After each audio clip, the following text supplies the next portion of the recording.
ಮೂರನೇ ಸುತ್ತಿನ ಸಂಧಾನ ಸಭೆಗೆ ಕರೆದಿದ್ದಾರೆ ಕೇಂದ್ರ ಸರ್ಕಾರದವರು. ಮಧ್ಯಾಹ್ನ ಕಾಕ್ರೋಚ್ ಜೊತೆ ಸಚಿವರ ಮೀಟಿಂಗ್ ನಡೆಯಲಿಕ್ಕಿದೆ.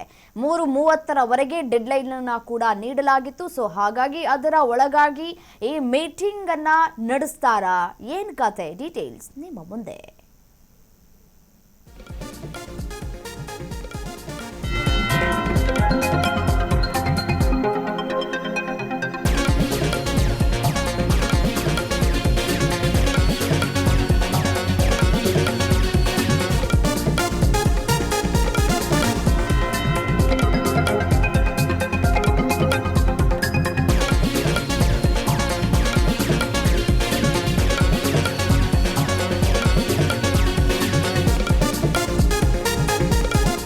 ಮೂರನೇ ಸುತ್ತಿನ ಸಂಧಾನ ಸಭೆಗೆ ಕರೆದ ಕೇಂದ್ರ ಸರ್ಕಾರ. ಮಧ್ಯಾಹ್ನ ಕಾಕ್ರೋಚ್ ಜೊತೆ ಸಚಿವರ ಮೀಟಿಂಗ್ಗೆ ಹೋಗುವ ಮುನ್ನವೇ ಸಿಜೆಪಿಯಿಂದ ಷರತ್ತುಗಳನ್ನು ವಿಧಿಸಲಾಗಿದೆ.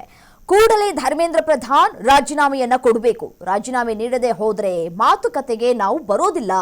ರಿಸೈನ್ಗೆ ಒಪ್ಪದಿದ್ರೆ ಚರ್ಚೆಗೆ ಅರ್ಥವೇ ಇಲ್ಲ ಅಂತ ಹೇಳಿ ಸಿಜೆಪಿ ಹೇಳ್ತಾ ಇದೆ. ಸೊ ಕಡಾಖಂಡಿತವಾಗಿ ಸಿಜೆಪಿ ಒಂದಷ್ಟು ಷರತ್ತುಗಳನ್ನು ಇಲ್ಲಿ ವಿಧಿಸಿದೆ. ಆ ಷರತ್ತುಗಳನ್ನು ಕೇಂದ್ರ ಸರ್ಕಾರ ಪಾಲನೆ ಮಾಡಬೇಕು ಅಂತ ಕೂಡ ಬಿಗಿಪಟ್ಟನ್ನ ಹಿಡಿದಿದ್ದಾರೆ. ನೋಡಿ, ಕೇಂದ್ರ ಸಚಿವರಾದ ಜೆ.ಪಿ. ನಡ್ಡಾ ಮತ್ತು ಜಿತೇಂದ್ರ ಸಿಂಗ್ ಅವರು ಸರ್ಕಾರದ ಪರವಾಗಿ ಸಿಜೆಪಿ ನಿಯೋಗದೊಂದಿಗೆ ಮಾತುಕತೆಯನ್ನ ನಡೆಸೋದಕ್ಕೆ ಸಮಯ ನಿಗದಿಯಾಗಿದೆ. ನೋಡಿ, ನಿನ್ನೆ ನಡೆದಂತಹ ಎರಡನೇ ಸುತ್ತಿನ ಮಾತುಕತೆಯ ನಂತರ ಸರ್ಕಾರಕ್ಕೆ ಇವತ್ತು ಮಧ್ಯಾಹ್ನ 3:30ರವರೆಗೆ ತಮ್ಮ ನಿರ್ಧಾರವನ್ನು ತಿಳಿಸೋದಕ್ಕೆ ಸಿಜೆಪಿ ವಕ್ತಾರ ಸೌರವ್ ಅವರು ಒಂದು ಕಡೆ ಡೆಡ್ಲೈನ್ ಅನ್ನು ಕೂಡ ಕೊಟ್ಟಿದ್ರು. ಸೊ ಕೇಂದ್ರ ಶಿಕ್ಷಣ ಸಚಿವ ಧರ್ಮೇಂದ್ರ ಪ್ರಧಾನ್ ಅವರು ರಾಜೀನಾಮೆಯನ್ನು ನೀಡಲೇಬೇಕು ಅನ್ನೋದು ಸದ್ಯಕ್ಕೆ ಸಿಜೆಪಿಯ ಪ್ರಮುಖ ಹಾಗೂ ರಾಜಿ ಇಲ್ಲದ ಮೊದಲ ಷರತ್ತು ಕೂಡ ಹೌದು.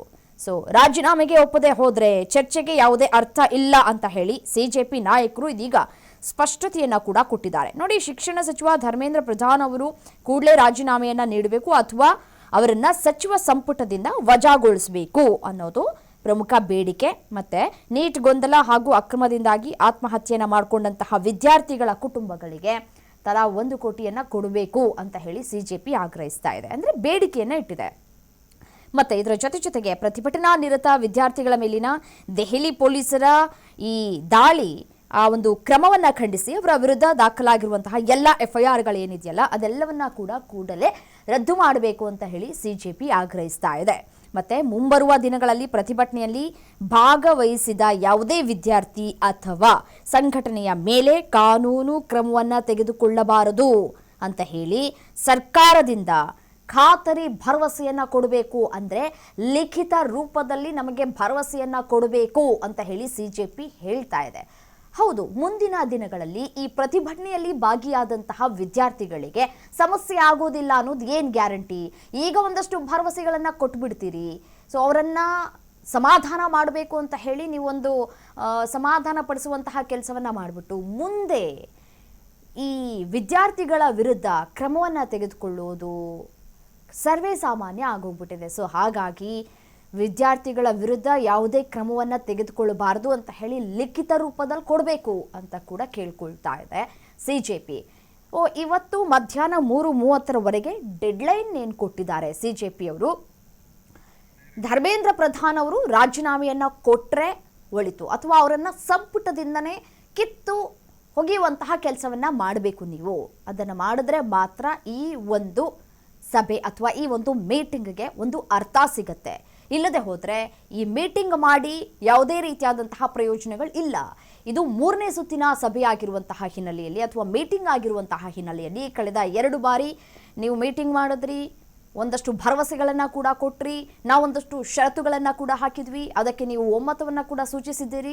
ಆದರೆ ಧರ್ಮೇಂದ್ರ ಪ್ರಧಾನ್ ಅವರ ರಾಜೀನಾಮೆಯ ಬಗ್ಗೆ ನೀವು ಎಲ್ಲೂ ಕೂಡ ಉಲ್ಲೇಖ ಮಾಡಿಲ್ಲ ಅಥವಾ ಮಾತನಾಡುವಂತಹ ಪ್ರಯತ್ನವನ್ನು ಮಾಡಿಲ್ಲ.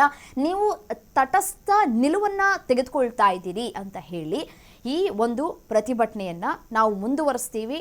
ಒಂದು ತಾರ್ಕಿಕ ಅಂತ್ಯ ನಮಗೆ ಬೇಕಾಗಿಲ್ಲ. ಇಲ್ಲಿ ಧರ್ಮೇಂದ್ರ ಪ್ರಧಾನ್ ಅವರು ರಾಜೀನಾಮೆಯನ್ನ ಕೊಟ್ಟು ಹೊರನಡಬೇಕು ಅಂತ ಹೇಳಿ ಇದೀಗ ಸಿಜೆಪಿಯಿಂದ ಷರತ್ತನ್ನು ವಿಧಿಸಲಾಗಿದೆ. ಮೀಟಿಂಗ್ಗೆ ಸಮಯ ನಿಗದಿ ಆಗಿದೆ, ಆದರೆ ಆ ಸಮಯಕ್ಕೂ ಮುನ್ನವೇ ಸಿಜೆಪಿಯಿಂದ ಇದೀಗ ಷರತ್ತನ್ನು ವಿಧಿಸುವಂತಹ ಕೆಲಸಗಳಾಗ್ತಾ ಇದೆ. ಧರ್ಮೇಂದ್ರ ಪ್ರಧಾನ್ ರಾಜೀನಾಮೆ ಕೊಡಬೇಕು, ಕೊಡದೆ ಹೋದರೆ ನಾವು ಮೀಟಿಂಗ್ಗೆ ಬರೋದೇ ಇಲ್ಲ, ನಾವು ಪ್ರತಿಭಟನೆಯನ್ನು ಮುಂದುವರಿಸ್ಕೊಳ್ತಾ ಹೋಗ್ತೀವಿ ಅಹೋರಾತ್ರಿ ಧರಣಿಯನ್ನ ಕೂಡ ನಡೆಸ್ತೀವಿ. ಮತ್ತೆ ಈಗೇನು ದೆಹಲಿಯ ಜಂತರ್ ಮಂತರ್ನಲ್ಲಿ ಏನೊಂದು ಪ್ರತಿಭಟನೆ ಆಗ್ತಾ ಇದೆ, ದೇಶದಾದ್ಯಂತ ನಾವು ಪ್ರತಿಭಟನೆಯನ್ನ ಮಾಡಿಯೇ ತೀರ್ತೀವಿ ಅಂತ ಹೇಳಿ ಸಿಜೆಪಿ ವಾರ್ನಿಂಗ್ ಪಾಸ್ ಮಾಡಿದೆ. ಇದಕ್ಕೆ ಕೇಂದ್ರ ಯಾವ ರೀತಿಯಾಗಿ ರಿಯಾಕ್ಟ್ ಮಾಡುತ್ತೆ, ಧರ್ಮೇಂದ್ರ ಪ್ರಧಾನ್ ಅವರ ರಾಜೀನಾಮೆಯನ್ನ ಪಡೆದುಕೊಳ್ಳುತ್ತಾ, ಈ ಒಂದು ಪ್ರಯತ್ನಗಳಾಗತ್ತಾ, ಇದರಲ್ಲಿ ಸಿಜೆಪಿ ಯಶಸ್ವಿ ಆಗತ್ತಾ ಅನ್ನೋದು ಸದ್ಯಕ್ಕಿರುವಂತಹ ಕುತೂಹಲ.